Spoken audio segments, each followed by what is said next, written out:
नमस्कार साथियों। तो आज है 14 जनवरी 2026। दोस्तों, बाजार की सेंटीमेंट आज हो सकता है थोड़ा बहुत वीक जरूर था। और निफ्टी 50 के साथ ऐसा भी नहीं है कि सारे सेक्टर नेगेटिव में क्लोजिंग दिया, कुछ सेक्टर थोड़ा सा नेगेटिव में क्लोजिंग दिया, मतलब नीचे। बट बहुत सारे सेक्टर ऐसा भी है जिसमें आज बहुत ही अच्छा रिकवर हुआ। बट अभी क्या आपको पता है कि यूएस मार्केट बहुत बुरी स्थिति में है। देखिए, यूएस में अभी लोकल टाइम दोपहर 1:23। डॉ जोन्स की पोजीशन तो बहुत नीचे आ चुका है, 0.48% नीचे, और सुपर वॉलेटाइल जिसको आप कह सकते हो। ये देखिए, ओपनिंग ही हुआ था नीचे, फिर थोड़ा ऊपर नीच करते करते अभी नीचे चल रहा है। और दूसरी तरफ आपके नैस्डैक कंपोज, ये तो सीधा डाउनवर्ड जा रहा है। ये देखिए, एकदम स्ट्रेट डाउनवर्ड, तकरीबन 1.5% नीचे। बट दोस्तों, ऐसा बहुत ही रेयर केस में होता है कि गिफ्ट निफ्टी आज यूएस मार्केट को फॉलो नहीं कर रहा है हुबहू, और खास करके डॉ जोन्स को तो बिल्कुल फॉलो नहीं कर रहा है। देखिए, ये देखिए, ये वीडियो मैं रिकॉर्ड कर रहा हूँ रात 11:54 पे। अभी गिफ्ट निफ्टी की पोजीशन कहाँ पे देखिए, याद है लास्ट वीडियो में आपको मैं दिखाया था, तब लगभग 105 पॉइंट ऊपर था। अभी भी लगभग 102 पॉइंट ऊपर है। मतलब आज जहाँ पे निफ्टी 50 क्लोजिंग दिया, उसके साथ अगर हम कैलकुलेट करें तो लगभग 102 पॉइंट ऊपर चल रहा है। अब कल बाजार क्लोज है, कुछ नहीं किया जा सकता। तो आशा रखता हूँ अगर परसों तक सब कुछ माहौल ऐसा ही बरकरार रहा तो एक अच्छा ओपनिंग एक्सपेक्टेड है। अब इस बीच में बहुत सारे इंसिडेंट हो सकता है ना, तो इसका कोई गारंटी नहीं है। चलो दोस्तों, आगे बढ़ते हैं अगले टॉपिक पे। पर उसके पहले साथियों, आप सभी को रिक्वेस्ट करूंगा, प्लीज चैनल को सब्सक्राइब करके रखिए अगर आपने अभी तक नहीं किया, या आप इस चैनल पे नहीं हो, क्योंकि इस टाइप की जो जानकारी मार्केट से रिलेटेड, जियोपॉलिटिकल अपडेट मैं हमेशा देते रहता हूँ। जैसे कि देखिए, आज दिन की ऑलरेडी मैं 5 डिफरेंट टॉपिक के ऊपर वीडियो डाल चुका हूँ, ठीक है। तो अगर आपने नहीं देखा, ये वीडियो खत्म करने के बाद एक बार जाके चेकआउट करके जरूर आना, चैनल पे विजिट करके। चलो अगले अपडेट, मोस्ट इंपॉर्टेंट, जो आपको मैं लास्ट वीडियो में भी कहा था, यूएस सुप्रीम कोर्ट की जो डिसीजन आने वाला था टैरिफ के ऊपर, आ तो चुका है, बट अगेन दोस्तों पोस्टपोन कर दिया। और देखिए, मुझे नहीं लगता कि ट्रम्प रहते रहते ये कोई पॉजिटिव या नेगेटिव डिसीजन आएगा, क्योंकि देखिए, सुप्रीम कोर्ट की जज, उसके ऊपर प्रेशर तो है भाई। अगर डोनाल्ड ट्रम्प की फेवर में नहीं दिया डिसीजन, भाई खा लेगा पूरा, मैं सीरियसली कह रहा हूँ भाई। तो दोस्तों, इस बारे में आप लोग क्या सोचते हो? मतलब वो जो सनी देओल वाली डायलॉग है ना, तारीख पे तारीख, तारीख पे तारीख, वो सिर्फ भारत के लिए एप्लीकेबल नहीं है, यूएस के लिए भी एप्लीकेबल है। यूएस की सुप्रीम कोर्ट भी बैक टू बैक 2 बार, चलो ठीक है, वो तो सब डेवलप नेशन है ना, वहां पे तो फटाफट काम होता है। बट वहां पे भी दोस्तों डिले हो रहा है। अभी देखिए, पोस्टपोन किया जा रहा है, देखिए for the second time. Last Friday के दिन पे हमने देखा पोस्टपोन किया था, आज भी पोस्टपोन कर दिया। For the second time the US supreme court on Wednesday reaffirmed to issue a decision on legality of president Donald Trump global tariff regime, इसको अगेन पोस्टपोन कर दिया। ओके, तो ये डिसीजन आ चुका है, चलो अच्छी बात है। अब देखना होगा कि आगे क्या होता है। बट हाँ, लास्ट टाइम क्या हुआ था, मतलब फ्राइडे के दिन जो डिसीजन आया था पोस्टपोन की, उसके साथ साथ जो आज 14 तारीख अगेन डिसीजन आउट होगा, उसका एक डेट दिया था, बट इस बार कोई डेट डिक्लेयर नहीं किया। ठीक है, याद रखना, इस बार कोई डेट डिक्लेयर नहीं किया। आगे अगर डिक्लेयर कर दिया तो मैं आपको जानकारी दे दूंगा। अच्छा अच्छा, ये भी फैक्ट है कि ईरान में दोस्तों कुछ बड़ा होने जा रहा है। मतलब इस चीज को आप हल्के में मत लेना, क्योंकि जो डेटा बता रहा है ना, बहुत ही सीरियस डेटा है।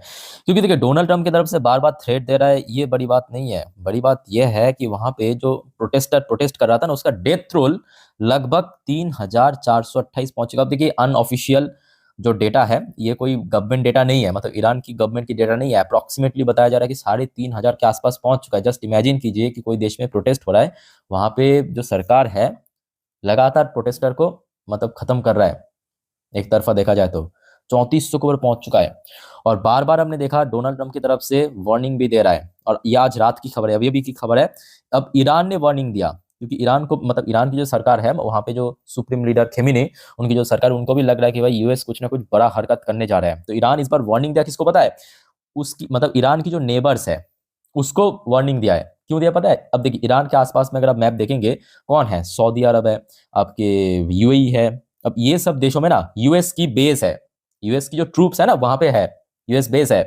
तो तेहरान, मतलब आपके ईरान ने ये वार्निंग दिया है यूएस को कि भाई आप अगर कुछ यहाँ पे उल्टा सीधा हरकत करोगे, मैं आपके, मतलब ईरान के पास में बगल में जो यूएस की ट्रूप की बेस है, उसको हम उड़ा देंगे। ये देखिए, Tehran has warned neighbour hosting US troops, मतलब जो ऐसे नेबर जो मतलब यूएस ट्रूप को होस्टिंग करता है, या आप कह सकते हो वहां पे बेस है यूएस की, hit American base if Washington strike. अगर वाशिंगटन, मतलब यूएस अगर कोई स्ट्राइक करता है ईरान के ऊपर, तो जो आसपास में जो यूएस की बेस है, उसको तबाह कर देंगे। Iranian official told reporter on Wednesday as Iran seek to deter Donald Trump threat to intervene on behalf of protester. But ये भी फैक्ट है कि देखिए ये कोई छोटा मोटा नंबर नहीं है। आपके देश में प्रोटेस्ट हो रहा है और लगभग 3,428 के लोग की डेथ हो चुका है। ये कोई छोटे मोटे नंबर तो नहीं है।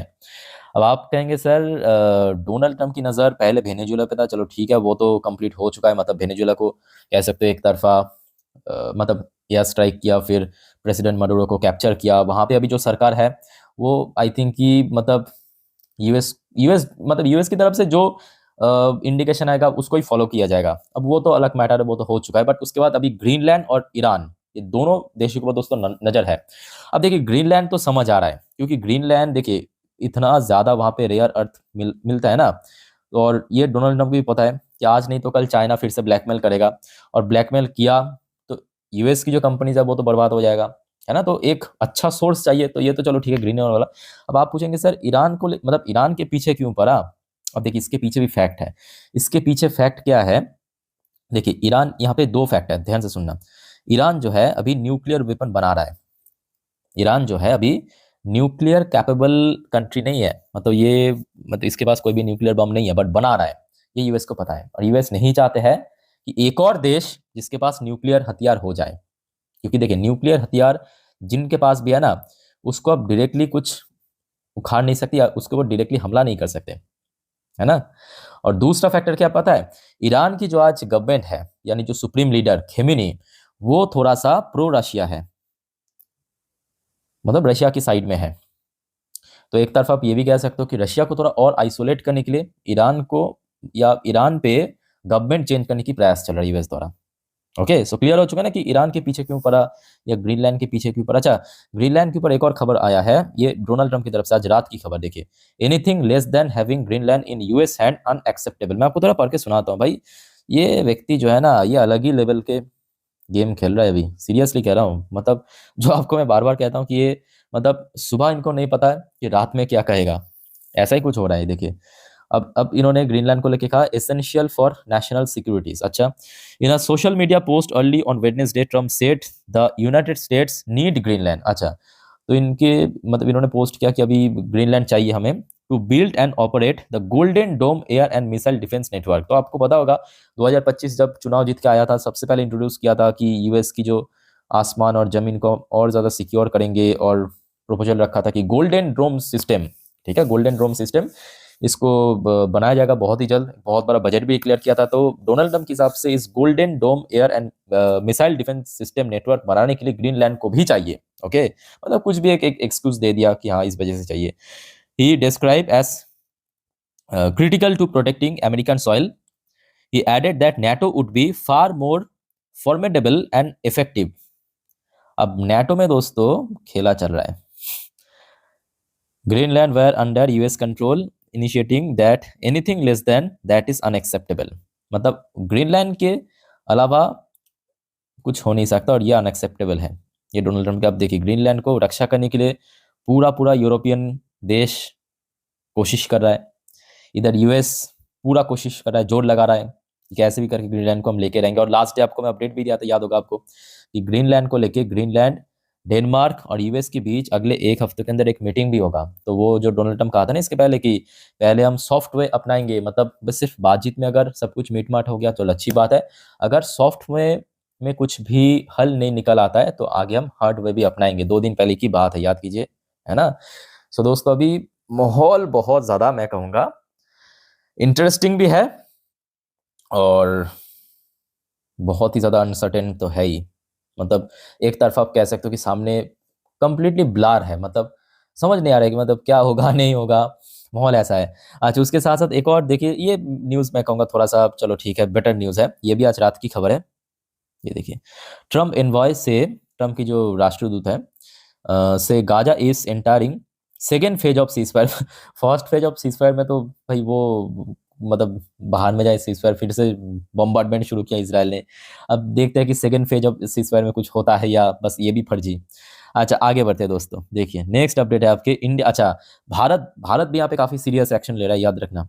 भारत सरकार की तरफ से या भारत की तरफ से भी ऑफिशियल अपडेट, मतलब ऑफिशियली कह सकते हो कि डिसीजन आ चुका है कि सिटीजन्स को ईरान से मतलब बाहर आ जाना।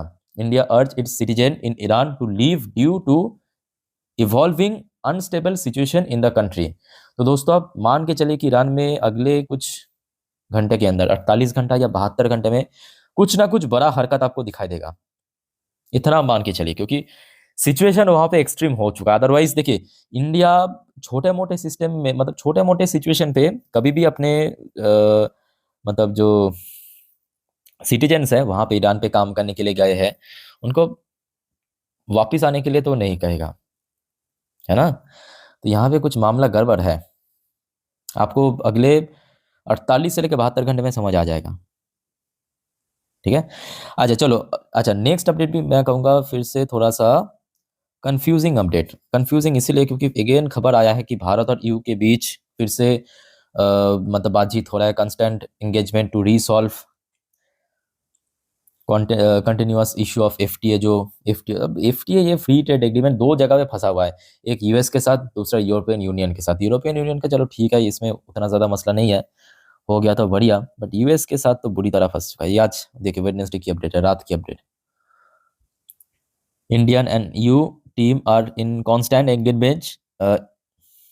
engagement to resolve the remaining continuous issue in the proposed free trade agreement ahead of the visit of the top EU leadership to India later this month, an official said on Wednesday।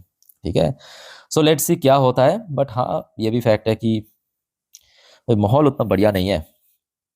By the way कल बृहस्पतिवार दोस्तों, याद रखना Indian market close रहेगा। मैं आपको already last video में जानकारी दे दिया था, but don't worry, Indian market close जरूर आएगा, बट हमारे गिफ्ट निफ्टी या बाकी दुनिया भर की बाजार तो ओपन रहेगा ना। तो अपडेट मैं आपको दे दूंगा। और दोस्तों याद रखना कि कल बहुत सारे कंपनी की रिजल्ट भी आउट होगा Q3 की। आज भी ऑलरेडी मैं आपको दे चुका हूँ, जैसे कि इन्फोसिस हो गया, या आपके grow, union bank, HDFC AMC, ICICI AMC, बहुत सारे कंपनी के रिजल्ट आउट हुआ। तो एक बार चेकआउट करके आइए। और दोस्तों आपका कोई कंफ्यूजन या डाउट्स है कमेंट करके पूछिए। इस वीडियो को वाइंड अप करता हूँ, मिलते हैं नेक्स्ट वीडियो में। टेक केयर, बाय बाय, जय हिंद।